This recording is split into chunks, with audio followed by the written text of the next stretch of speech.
Good afternoon. My name is John with the Pine Tree, and I have the great pleasure of being here with Supervisor Gary Tofanelli. Hi, John. How are you? Very good. Good. Now, we can't get into this without at least one little dig. One little dig. Yeah, that's it. Just one. Okay. I remember when you ran 4 years ago, and I know you tried to pull it up on your iPad before you. We did an interview at your house, We did. and I think it was one of the first on-camera things that you had done. You know, Yeah, I think it was at that time. I believe so. That's correct. It was. but in one of the things we want to Did say, it show? no, one of the things we want to say is an interesting is how jobs like this stretch people, you know. And I think that, I mean, to see the how you have matured and and grown with the job. My hair's gotten gray. Yeah, you're right, John. Well, I didn't, you were like 20 then, right? Yeah. It's just, no, but I think it's that was, it's fun to see. It's fun to see, and well, thank you. no, and I think, it was, yeah. Hey, well, we're absentee ballots are now in the water. They are. I'm sure some have came in already. Probably so. And one of the things is, as an incumbent coming in, we want to kind of give you the last shot at it, to have the last word. We think that's fair. Thank you.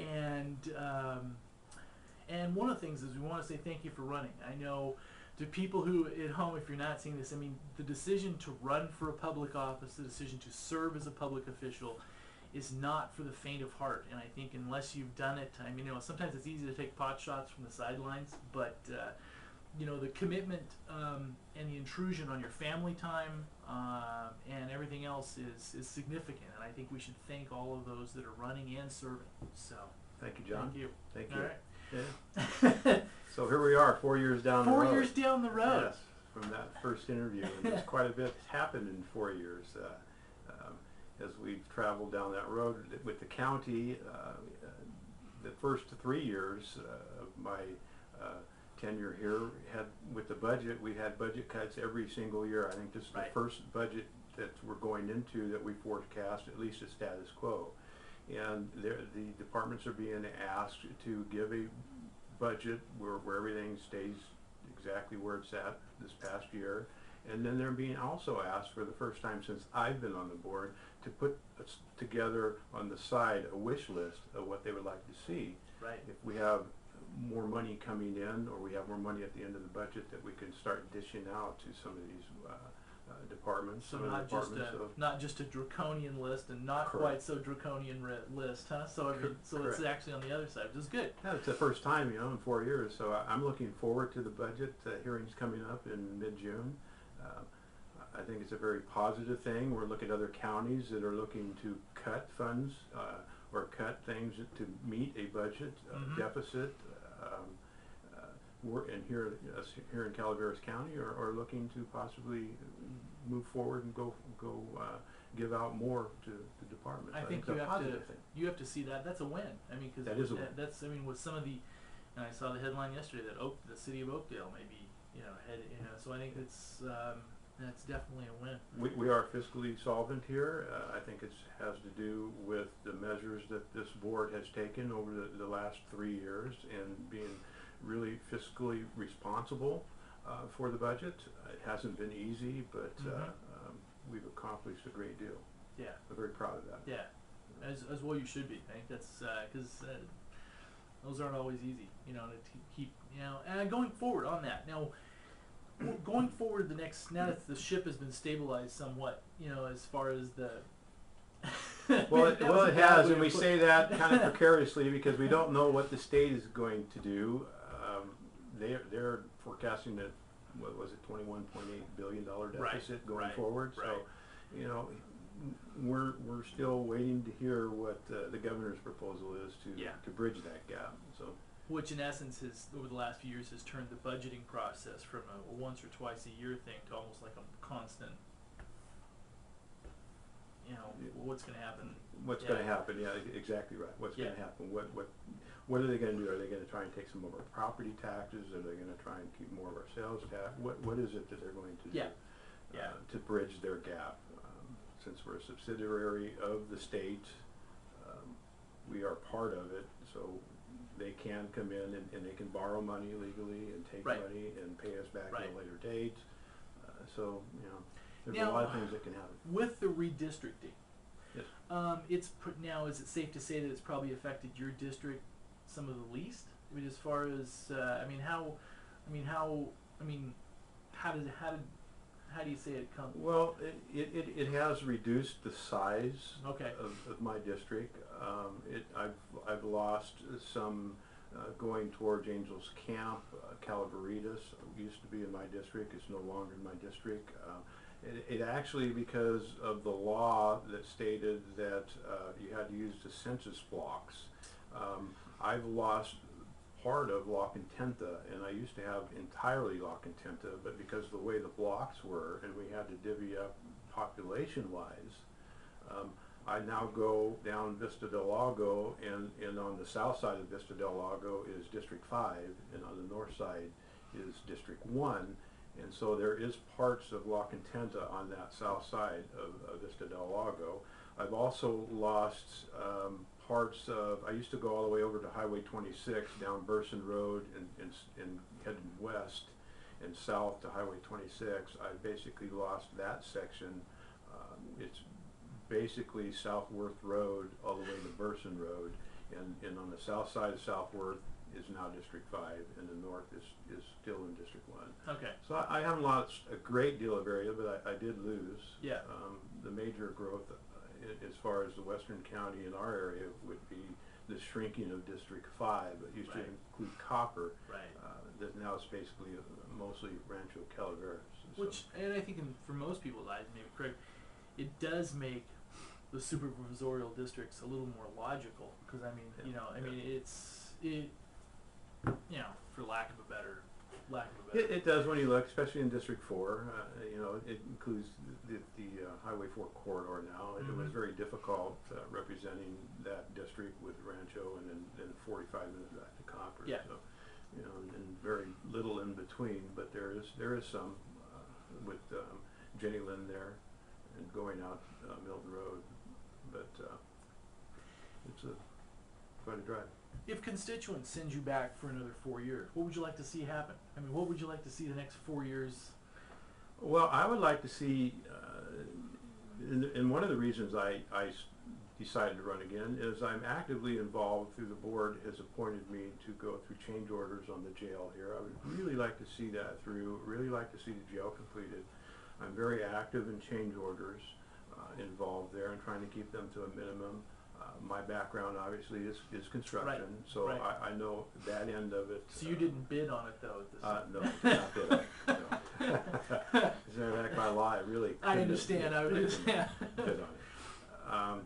I would like to see that through and see it completed, and then be part of putting the budget together for the operations of that, and getting it up and running and manning that jail. Is there anything you want to explain on that or dispel? Because there's probably some, maybe more than one or two urban legends that are creeping about as far as the operational aspects of it. Is there anything? Well, as far as piece, but, when a couple years ago when I first took office, there was some presentations and some study sessions on the staffing levels that would be needed for the jail. Right. But at this point, there's been a few changes that would help in the staff operations of that, and they haven't really come back to us to the point where they've put all of that together so we can go over the cost associated with it. Obviously, there's going to be costs. There's going to be a few more sheriffs or correctional officers that are going to be needed to man it. Right. But I think overall, where it's headed is in a positive direction as far as Calaveras County and what was voted upon in Measure J, what the people decided that they needed here in Calaveras County. A question is, do you think that the new jail in some ways is fortuitous in, especially in light of, say, AB 109, because there may be some because I don't think when the process was started, anybody anticipated the pushback from the state as far as so I think we were talking, you were thinking about having too large a facility, maybe too many beds, but I mean, we may because of the AB 109 issue, we may utilize more of those beds than we anticipated right out of the get-go, right? Isn't that? Well, that's a good point, because there's a lot of things we don't know, and nobody really knows what's going to happen with AB 109 later on. Right. Obviously, they released 27 into the county, but that's just the tip of the iceberg on 109 right now, because the sentencing guidelines, as far as how they sentence these Right. criminals as they go through the court system, has changed. Mm-hmm. Obviously, we have one inmate now that was convicted of manslaughter and received a 3-year term. Normally, that would have went to the state. He would have transferred into a state prison facility, but he is now housed and will be housed here in Calaveras County for his entire term. And there's some medical responsibilities that the county has to assume because of that too. Right. That normally would have gone to the state. So there's a lot of things that we don't know what we're going to experience with those sentencing guidelines, how it's going to affect us later on down the line. Right. It could be tremendous. It could be overwhelming. It may not be because of, bless you. Sorry about that. Because of that aspect of it. Mm-hmm. Of course, now probation plays a big hand in this. There's some options that we're exploring there through the committee that was set up Sorry. through the AB 109 guidelines. It's spring. Yeah, there's a lot of falling out there. So, it's going to play big.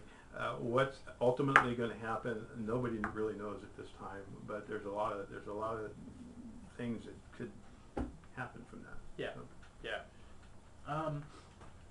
Couple things that we hear consistently about is how, it's the buzzword that everybody says. I'm for economic development, because who wouldn't be? It's like being against water and babies and that kind of stuff. But I guess, is there anything specifically you'd like to see as far as economics, in the county? I know it's not the county's position to actually, that's more of a private sector thing to be able to drive that. But what would you like to see the county's role be?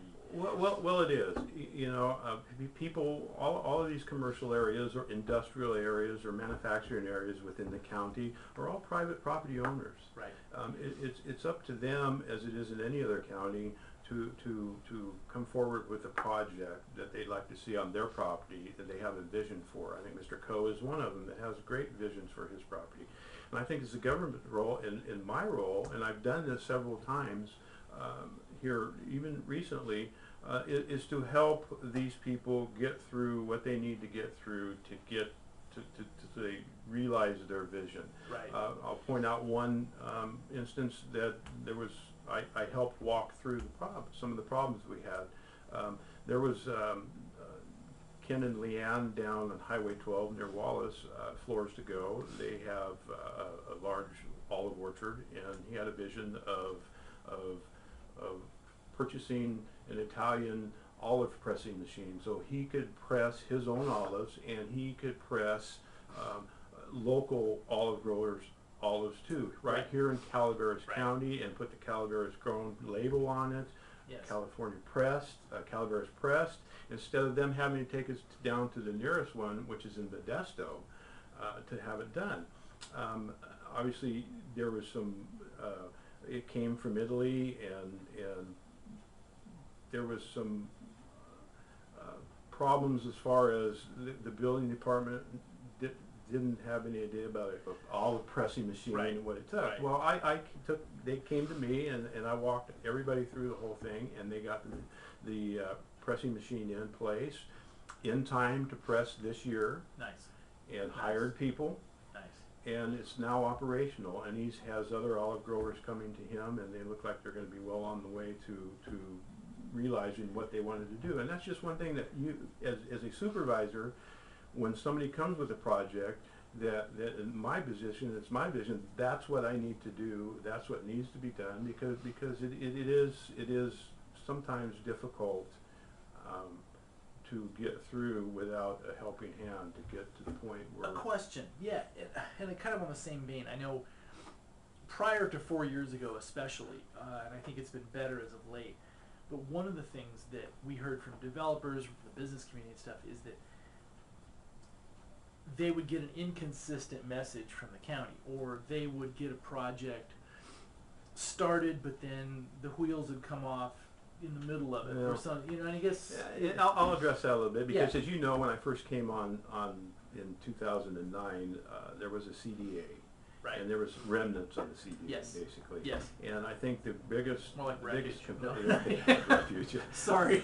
Well, you know, and one of the first things I did was we got it on the board agenda and we absolved it and went back to a single planning department and a single building department. Yeah. We've experienced, Jeff White has been there since we appointed him back then in 2009, but we've gone through a few planning directors with Selman and Brett Harrington, and then we had George White, and now we have Rebecca Willis. Right. And I think she's came in, we had some problems there, I'll agree, but she's came in and she's really taken the bull by the horns, and she is really stilled the waters over there and is churning through, getting through a lot of the things that were sitting there just collecting dust. Understood. And resolving those issues. Now, So- I guess the question would be, is if we're going to, if outside capital is going to come in and start to create jobs and stuff in this county, one of the things they need from the county is just, this is not a left or a right issue, but just consistency. So what they are told at the start of a project is still in effect when it's completed. You know, so there's Correct. not, is that, Correct. do you think we're back to a point to where now the county can be seen as a reliable partner, for lack of a better term, to creating a level playing field so that there's not the surprises? Because I know during that era, I think it's not even worth going back to, but there was some issues to where developers would have, you know, shovels turned or projects almost completed, but then not be able to get them in a marketable condition. I mean.